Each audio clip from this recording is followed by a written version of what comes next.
particular stand against violence, but again, against corporal punishment. But it is still happening. Now, what do you think is the impact that corporal punishment have on these children in terms of their education and performance in school? Thank you very much, Bakari. First of all, I want to add to what Mr. Drame was saying regarding violence in general. If you look at violence, the term violence itself, for me, it's not a good term. Violence itself is a negative term. So when it relates to children, it's not good that we relate such terms to children. So when we talk about violence against children, automatically we are talking about things that are definitely, that will definitely affect their socio-economic development. Now when it comes to the school settings, of course, we know that a lot of efforts have been put in place to abolish corporal punishment, but yet we still know that some forms of punishments or harassments or abuse are being undertaken in the schools, and these are affecting children in terms of their education, in terms of their concentration in class. If a child who is subjected to this form of punishments, you can see in the midst of his or her colleagues, the person don't concentrate the way he or she is supposed to concentrate, because he will still be thinking about the chain or the harsh punishments that he or she will be subjected to if he fails exams, for example. Or sometimes you will even see some children, when they are sitting to exams, even if you have some questions before you that you can easily answer, you get to see that to even get that right answers for those questions is a problem, because you get the fear in you. So what we're trying to talk about is violence in itself is not a good term that we should associate with children. Okay. We're trying to see people who we want to help develop, we want them to take care of positions of responsibilities tomorrow, so we cannot link them to any form of violence. That's going to put our future in a very serious situation. Okay, working in the field, so you hear people make reactions, for instance, that people believe that you have underperformance now, you have the issue of maintenance of discipline in the school, and a lot of other things being associated to the issue of child rights and efforts to abolish corporal punishment in school. Now, from your viewpoint, do you think that abolishing corporal punishment in school actually contributes towards the low performance of students, or you think it's contrary view? You know, it's very funny sometimes when people want to link corporal punishment to performance. I personally don't see the linkage. Okay.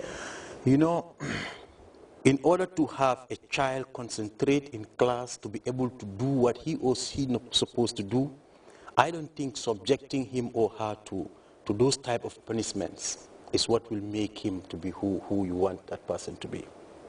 Now, take for example, I don't want to put my case here, but I'm from a family where my parents don't subject us to those type of harassments or expose us to those type of punishments. But you can see how we are able to develop in terms of our educations and be where we are today. So if you want to link corporal punishment and performance, you are linking two things that are very, very incompatible. Because children are human beings. If you talk to them, they listen. If you give them the right way for them to go, they will follow that right way. So it doesn't necessarily mean that you have to take the chain or you have to subject them to those type of punishments before they can listen. There are other ways. We are not saying that children should not be disciplined. This is different. When you talk about corporal punishment, many times many people will think that no,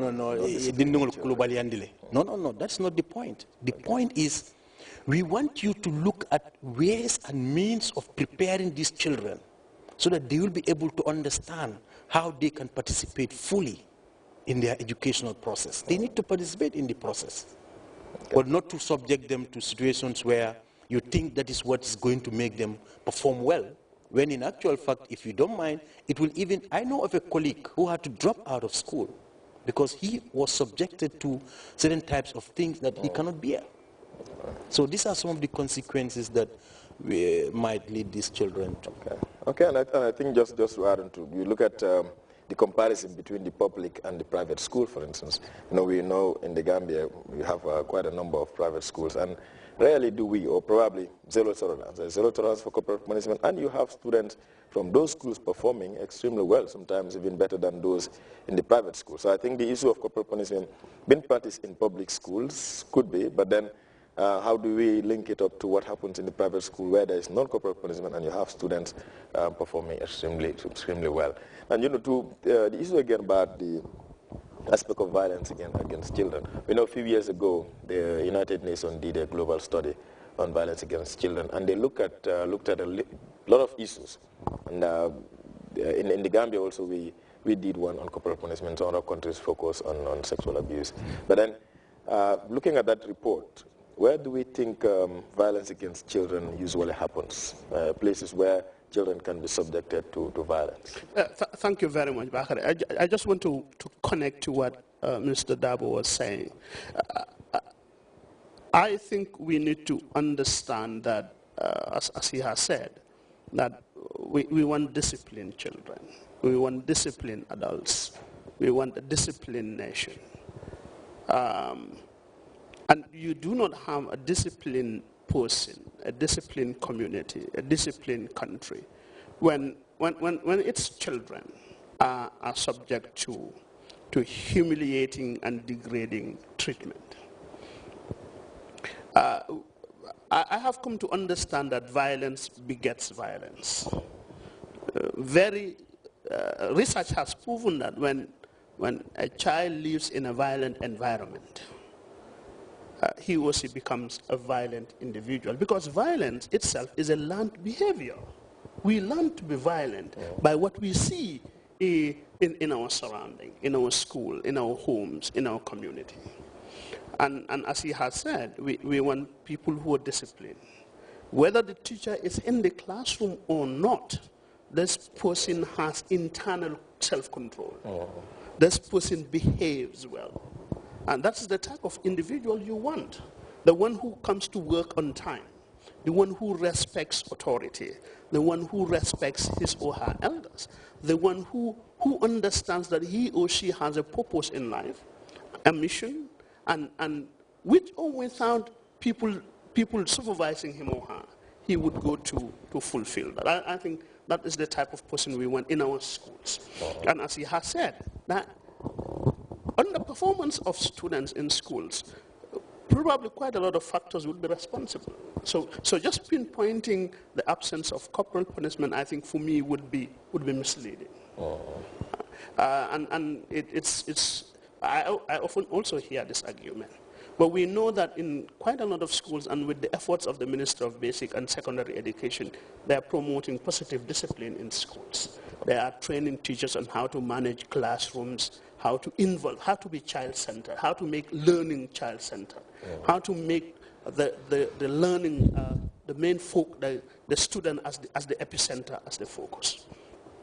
To your question, the 2005 UN study report World Report on Violence Against Children identified about 5 settings where it says violence against children take place.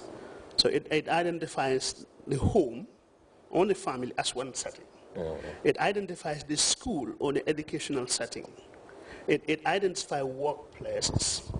It identifies childcare institutions, and it identifies the whole legal process, detention centers, as violence against children.